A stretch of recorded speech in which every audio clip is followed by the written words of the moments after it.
Well. Happy New Year and welcome back to the channel. Today I have something special.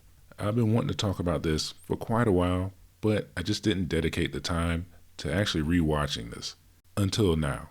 Today I'll be discussing what's, in my opinion, the greatest TV miniseries ever. One that I enjoyed so much watching for this review and reminiscing on when I first watched it back in 1983, I might actually sit down and watch it again.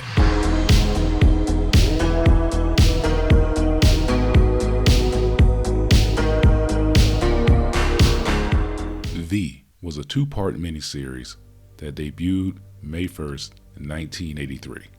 TV miniseries were must-watch events in the 70s, 80s, and 90s, and V is my all-time favorite.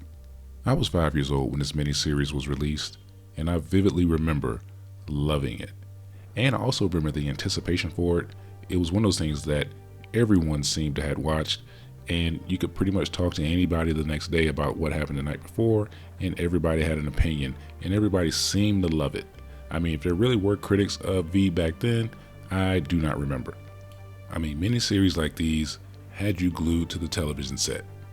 The series was written and directed by Kenneth Johnson, who had already been known as the writer and creator of the Incredible Hulk television show. He was a writer of The Bionic Woman, and he would later go on to write the television adaptation of Alien Nation. The series starred many notable actors, including Beastmaster's Mark Singer as the main character of the story. Upon rewatching it, I've forgotten how many characters this series throws at you. There are really a lot, and you're not going to remember everyone's name, but I think the movie does a pretty good job of juggling all these characters and giving them enough time so that you kind of feel invested in everyone.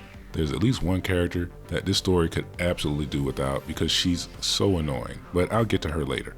Naturally, a miniseries about alien lizard people and the rebellion to stop them would be pretty interesting. And it absolutely was. V was a massive success. It spawned a sequel miniseries the following year and a short-lived television show.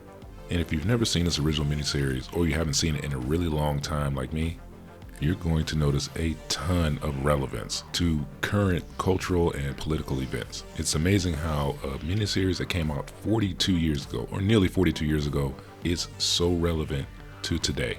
I want to speak on a few scenes, well, way more than a few scenes, that I took note of while watching V.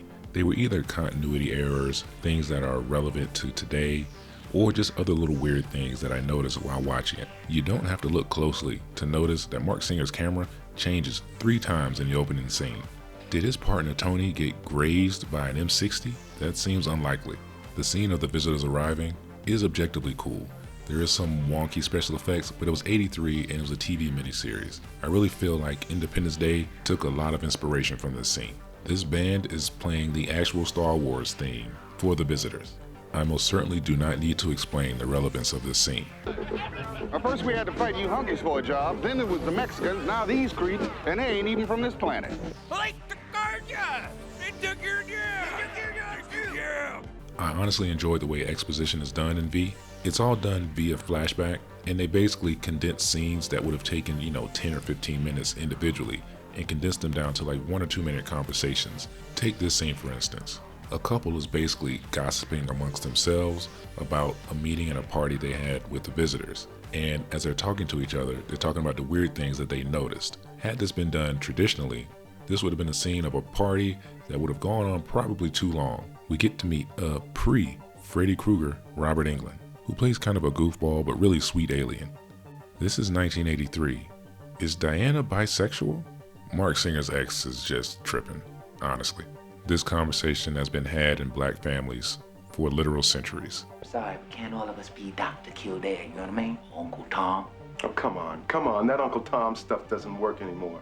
Up until now, we haven't seen what the visitors actually eat, but the reveal was amazing. Like, this is one of those scenes that everyone remembers from the show.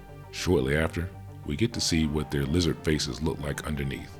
Now, from a physical standpoint, this doesn't actually work, because the lizard faces look completely different from the human faces. But all they did was peel off a little skin.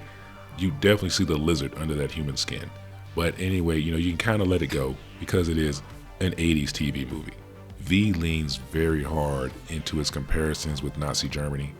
And this scene here is like a Schindler's List, Diary of Anne Frank type of situation where a family's looking for refuge from the visitors, and the old German man who lived through the Holocaust wants to hide them because basically he's like, hey, look, I wouldn't be here, you wouldn't be here if it wasn't for the sacrifice of someone hiding us.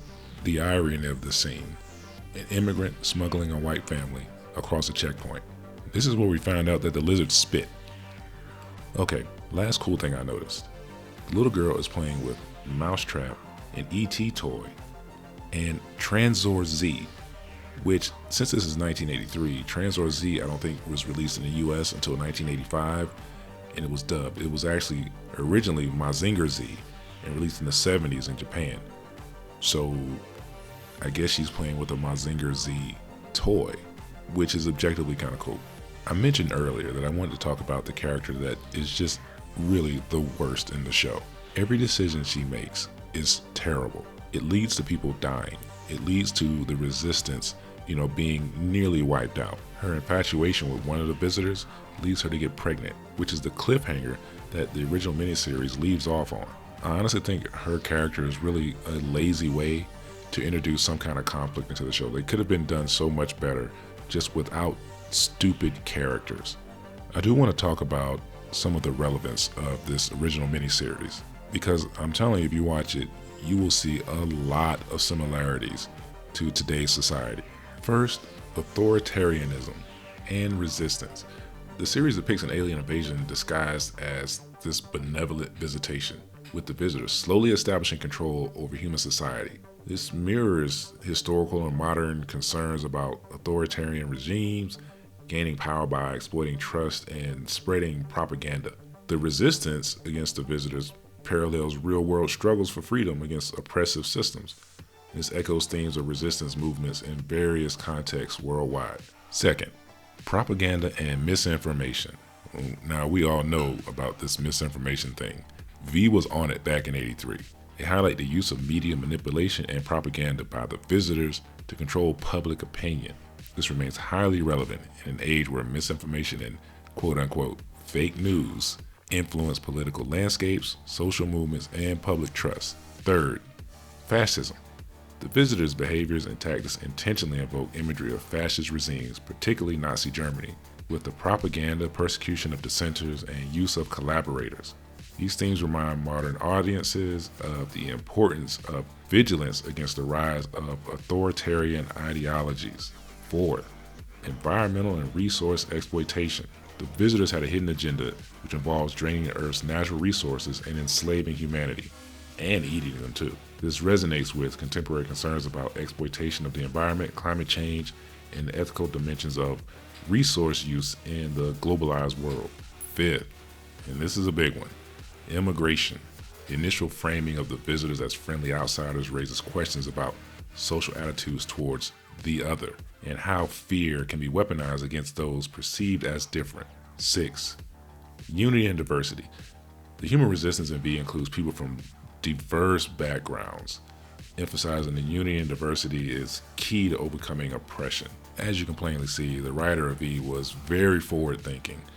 I don't know his political or moral beliefs, but he seemed to have his finger on what was going on and what was probably going to happen in the future. So, bravo to him. So where do I stand on V the miniseries? Well, like I said, this is my personal favorite miniseries of all time. I will probably go ahead and do V the Final Chapter, which was the follow-up series, depending on if anyone actually likes this video or not. But it is very good. You really should watch it if you've never seen it. It isn't one of those older movies where you're watching like, oh my God, this is so old, I can't watch it. No, it's really good. It's definitely worth your time. There are very few science fiction stories or movies that I feel should be remade. And I know there was a remake in 2009. Like I said, I'm not going to talk about that. I really think this could use a modern reimagining, not a complete remake. There are some things that might need to change to make the story more interesting, especially for people who have seen it already. I mean, for instance, in this modern day and age, with social media and people who already distrust anything they see in the media, the story would have to change.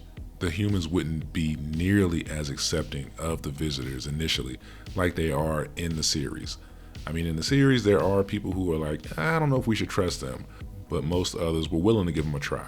I'd imagine that the visitors, instead of employing a very popular reporter, would have some massive social media campaign to try to win over the American public or the world public. Another thing that would have to change is part of the reason that the visitors are on Earth to begin with. They want to steal the water, eat the humans because they're running out of food as well. But, we now know that moons in our own solar system, like Europa, have more water than Earth. So that doesn't really make sense to come to Earth just for water. But anyway, that's what I think about V. You should absolutely watch it. And I'd really like to know if anyone has any cool ideas for a modern retelling of the story, or if you think it shouldn't be retold at all. And if you've seen it, what do you think about it? Let me know in the comments. And if you like the video, hit the like button, share it, subscribe to the channel if you aren't already. And thanks again. I'll be back soon.